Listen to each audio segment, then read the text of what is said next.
It's almost counterintuitive, isn't it? When we think about what makes for a fulfilling life, our minds often jump to career milestones or, hitting certain financial benchmarks. But here's a fascinating nugget. Harvard's massive 84-year study on adult development revealed that the single biggest predictor of a long, healthy, and happy life boils down to one thing: the quality of our relationships. Let that sink in for a moment. It really makes you reconsider your priorities, doesn't it? And the research has also found a pretty stark downside to the absence of those good connections. Loneliness isn't just a fleeting feeling. It has tangible negative impacts. We're talking about things like heightened pain sensitivity, a dip in your immune system's effectiveness, even some evidence pointing to reduced brain function and poorer sleep. It just underscores how essential these human connections are. Absolutely. So if these relationships are so fundamental, the obvious next question is, how do we actually get better at building and nurturing them? That's the exact territory we're exploring in this deep dive.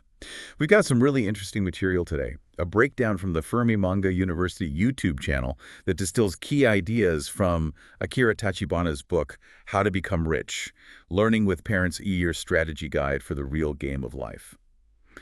Now, despite the title's focus on wealth, it actually uncovers some really insightful principles for navigating the often complex world of human interactions. What's fascinating is that the book seems to recognize that strong relationships themselves are a form of social capital, a currency that's vital for overall well-being and success, not just financial gain. And the Fermi Manga University summary does a commendable job of pulling out some very practical strategies from Tachibana's framework. Exactly. So, for you, the listener, consider this your streamlined guide to understanding some core mechanics of building better relationships. We're going to extract the most valuable insights from this source, giving you actionable takeaways without bogging you down in dense theory. Our aim, as always, is to make this information clear, engaging, and maybe even offer a few of those aha moments. Okay, let's unpack this. The book kicks things off by introducing the idea of 3 spaces of relationships. What's the thinking behind this categorization? Right. According to Tachibana, as presented by Fermi Manga University, we can broadly categorize our relationships into 3 distinct zones: the monetary space, the friendship space, and the affection space. Understanding the underlying rules that govern each of these is, well, key to navigating them effectively. Okay, let's start with the monetary space. What kind of interactions fit into this category? The monetary space encompasses those relationships that are primarily driven by the exchange of money for goods or services. Think about your interactions with the barista at your coffee shop, your personal trainer at the gym, your landlord, or even, as the source thoughtfully points out, your connection with the creators of a video game you enjoy or the farmers who produce your food.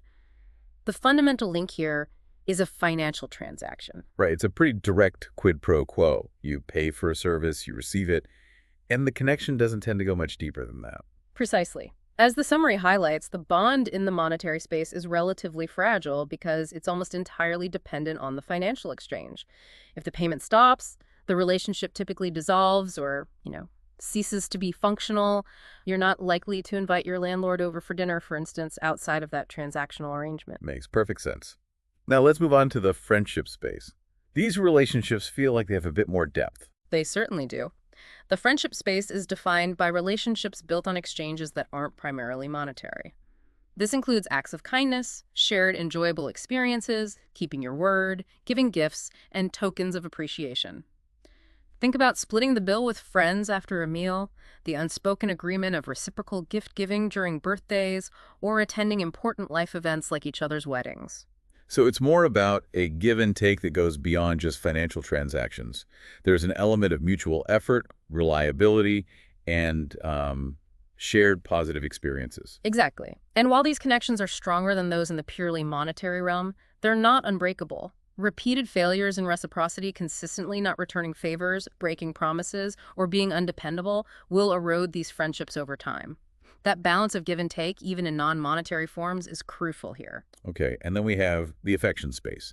This sounds like the territory of our closest, most intimate connections. Yes, the affection space represents relationships, characterized by unconditional giving, driven primarily by love and deep care. This includes your relationships with your romantic partner, your parents, and your children. The example given is parents providing for their children's needs without expecting immediate financial repayment. It's that fundamental bond where you give because of love and commitment, not necessarily with an immediate expectation of something tangible in return. That's the core of it. However, even within these deeply affectionate bonds, taking that love and support for granted can cause damage. While it's not transactional in the same way a friendship is, actively expressing love, gratitude, and appreciation remains absolutely vital for nurturing and maintaining these relationships. A lack of expressed affection can be just as damaging as, say, a failure to reciprocate in a friendship. So looking across these three spaces, it seems like there's a fundamental principle of give and take at play in almost all our relationships, even if it manifests differently in each one. Precisely. The underlying principle highlighted in the source is that virtually all human relationships outside of those core family bonds are fundamentally based on this dynamic of exchange. So if you want to cultivate more meaningful friendships, for instance, you need to be proactive in both offering and reciprocating. This leads to what one might call cost-effective friendships, relationships, where the energy and effort you invest tend to be returned in a similar measure. It's not about strictly keeping score, of course, but about a natural balance. And as adults with limited time and energy, we naturally tend to gravitate away from relationships where we consistently give without receiving anything back. That makes a lot of intuitive sense. It's almost like we're subconsciously running a kind of relationship cost-benefit analysis. Okay, so we've got these three spaces. Now, the book also delves into something called the me at the center phenomenon. It sounds pretty straightforward, but what's the key insight here? What's really interesting is the perspective offered on why this happens. According to the source, everyone unconsciously perceives themselves as the center of their own universe. The diagram in the material even visually reinforces this idea, placing the self at the heart of the affection space.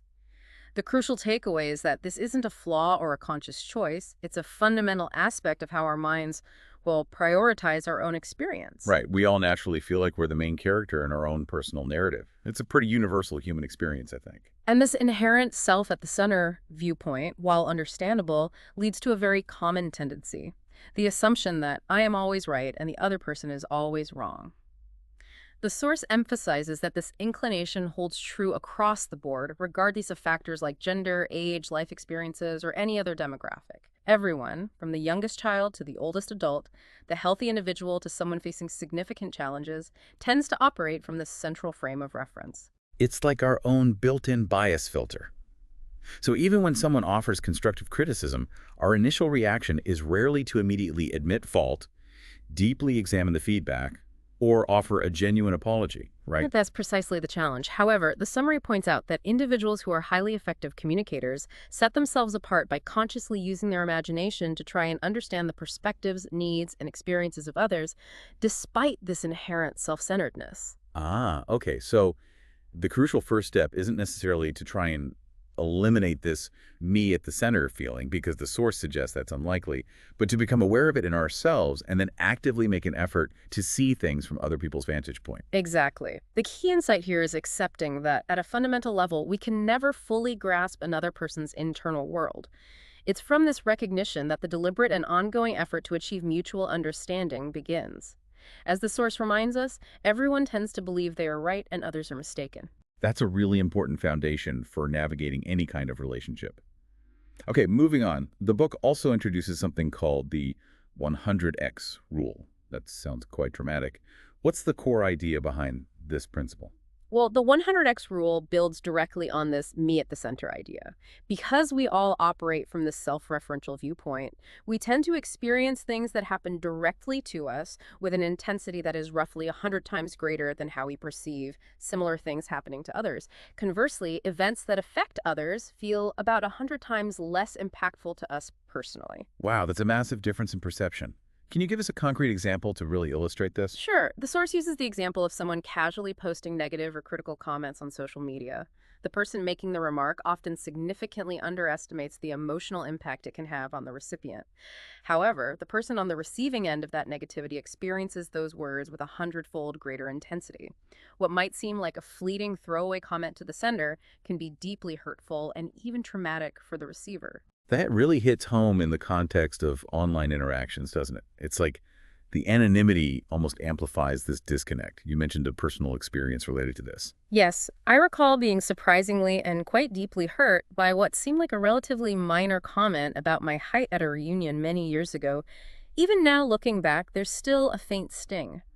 From an outsider's perspective, it probably seemed like an insignificant remark, but because I, like everyone else, operate from my own central perspective, that comment, touching on a personal insecurity, had a disproportionately large and lasting impact on me. That anecdote really makes the 100x rule tangible. Wow. Now, the source also mentions some absolute no-goes in communication based on this principle. What kind of things should we absolutely avoid saying? The summary specifically points out phrases that essentially invalidate someone's worth or existence as almost guaranteed ways to create deep and lasting resentment and potentially even provoke retaliation. These include statements like, "Why can't you even do this simple thing? What? You have no real value," or "You're just getting in the way."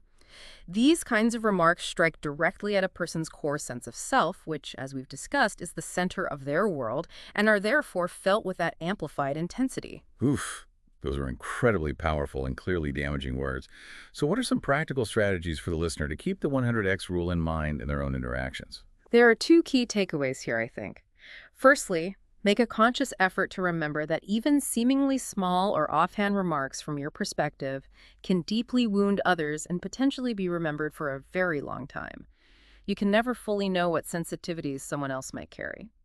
Secondly, when you find yourself deeply hurt by someone else's words or actions, try to consider that it might not be as significant or intentionally malicious as it feels in that immediate moment, keeping the 100x rule in mind. This isn't about dismissing your own feelings, but about offering a potential framework for understanding and processing those feelings. So the fundamental message here is to be incredibly mindful of the power of our words, as what might seem trivial to us could have a massive negative impact on someone else's world. Okay, let's shift gears now. The book also discusses the average of 5 friends principle. This sounds a lot like the saying, "You are the company you keep." That's the basic idea, yeah. Similar to the saying that birds of a feather flock together, we have a natural tendency to gravitate towards and form close bonds with people who are similar to ourselves.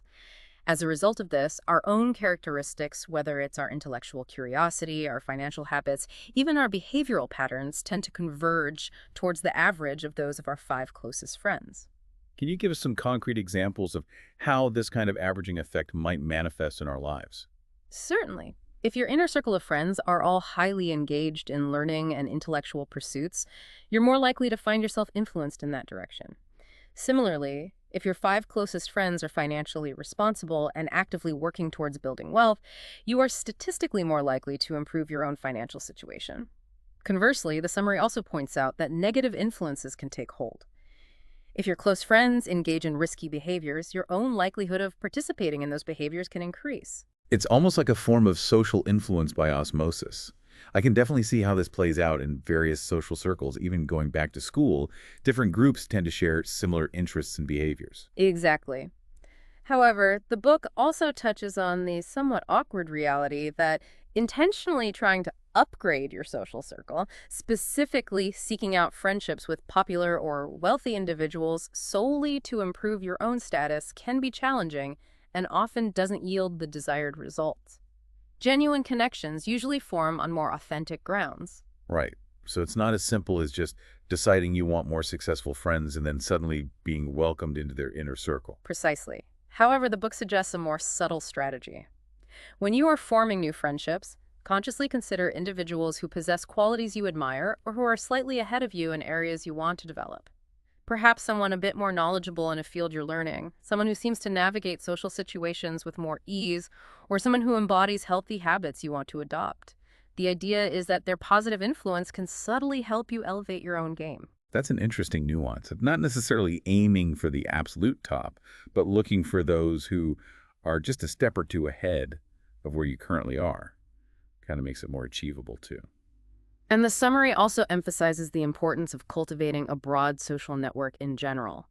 If you have a very limited number of friends, you might feel pressured to maintain relationships with individuals who aren't particularly supportive or who even have a negative influence, simply because you lack alternatives. Just like having a diverse investment portfolio provides more options, having choices in your friendships is vital for your overall well-being and personal growth. So the key takeaway here is to really take stock of the 5 people you spend the most time with and recognize that you are likely a reflection of their average traits and tendencies. That's definitely something to think about. Okay, let's move on to the idea of becoming more popular. The book suggests the power of proactive giving. How does that work? Well, we've already established that relationships thrive on a foundation of give and take. Reciprocating kindness, favors, and gifts is crucial for maintaining healthy connections. But to truly expand your positive influence and build wider networks, the book suggests taking a more forward-leaning approach, proactively offering value to others before expecting anything in return. So it's not just about responding when someone else gives, but initiating the giving process. What kind of value are we talking about here? Is it just material things? Oh, no, not at all. The summary provides several good examples. Sharing helpful videos or articles you found, offering valuable insights or information you possess, sharing interesting photos or creative content, making beneficial introductions or connections between people. Think about how individuals who become influential often do so by consistently providing something of value to a wider audience, whether it's entertainment, education, or practical assistance. That makes sense in the context of someone building an online presence, for sure. Yeah. But how can the average person apply this in their day-to-day interactions? The underlying principle remains the same, just on a more personal scale.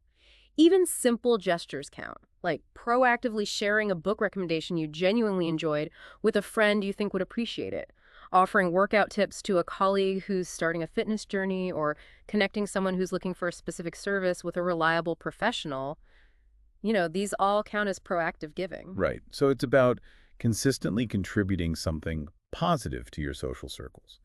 And the link to popularity, or perhaps broader positive connection, is that the more genuine value you offer to more people, the more positive connections you're likely to forge. Precisely. Becoming popular in this context isn't about superficial fame, but rather about being someone who consistently provides something beneficial or helpful to others. However, the summary includes a very important caveat. The information or connections you share must be genuinely helpful and of good quality. Sharing misinformation or recommending unreliable individuals can quickly damage your credibility and have the opposite of the intended effect. Got it. So it has to be authentic and truly valuable. The core idea is that wider positive connection often stems from a consistent pattern of offering value to others. That's a really interesting perspective. Now, the final main point from our source touches on the increasing trend towards freelancing and its surprising connection to happiness. What's the link there? The core argument, according to the book, is that both in Japan and in many other parts of the world, individuals who work as freelancers tend to report higher levels of happiness compared to those in traditional company employment. And the primary reason cited for this difference is the significantly greater control that freelancers typically have over choosing their professional relationships. That resonates strongly. In a traditional job setting, you often have little to no say in who your superiors are, who your colleagues are, or even who reports directly to you. And we all know how much interpersonal friction at work can negatively impact our overall well-being. Exactly. The summary highlights the significant number of job resignations that are directly linked to interpersonal conflicts in the workplace. Freelancing, on the other hand, offers a much higher degree of autonomy when it comes to deciding who you collaborate with professionally. This empowers freelancers to avoid difficult or incompatible individuals, thereby minimizing those daily negative interactions that can be so emotionally draining. The anecdote mentioned in the source about Uber drivers finding a reduction in workplace relationship stress after transitioning to freelance work really illustrates this point. So it's the freedom to essentially curate your professional network that contributes to increased happiness. Of course, there's the well-known trade-off of income instability that often comes with the freelance lifestyle. That's a crucial point to keep in mind, absolutely. The book isn't suggesting that everyone should immediately abandon traditional employment and become a freelancer. It acknowledges the need for financial stability, specific skills, and a certain level of comfort with income fluctuation. However, understanding that this potential pathway to greater happiness through increased control over professional relationships exists is a valuable insight. Minimizing negative interpersonal interactions can have a surprisingly profound impact on overall life satisfaction. And it sounds like this trend is particularly noticeable among individuals who are highly skilled and capable. Yes, the book observes a growing trend of highly competent individuals leaving traditional employment to pursue freelance opportunities, likely driven in part by this desire for greater control over their professional environment and a reduction in stress from unwanted workplace dynamics. So while it might not be a universally applicable solution, the ability to avoid negative professional relationships seems to be a significant factor in the reported higher happiness levels among freelancers. That's a really insightful connection. Indeed, it really brings us full circle, doesn't it? highlighting just how deeply our relationships, even our professional ones, impact our overall well-being, echoing the initial findings of that Harvard study. Well, this has been a truly illuminating deep dive into the principles for building better relationships. Hmm. Drawing from Akira Tachibana's book as summarized by Fermi Munga University, we've covered a lot of ground. We have. We've explored the three distinct spaces of relationships: monetary, friendship, and affection, and the fundamental role of give and take in sustaining them. We've examined the inherent me at the center bias and the importance of consciously striving for understanding despite our natural self-centeredness. We've discussed the impactful 100x rule and its implications for how we communicate, the significant influence our close social circle has, as highlighted by the average of 5 friends principle, the power of proactive giving in building positive connections, and the potential link between freelancing and happiness through greater control over professional relationships. So, as you reflect on everything we've discussed, consider this. Understanding these fundamental dynamics of human connection isn't just abstract knowledge, it's a practical toolkit. It can empower you to intentionally shape your relationships and ultimately your overall well-being. Think about which of these principles resonates most strongly with your own experiences. How might you apply them in your life moving forward, not just in the pursuit of external success, but in cultivating a richer and more fulfilling life through stronger, more meaningful human connections? That, perhaps, is where the truest form of wealth is found.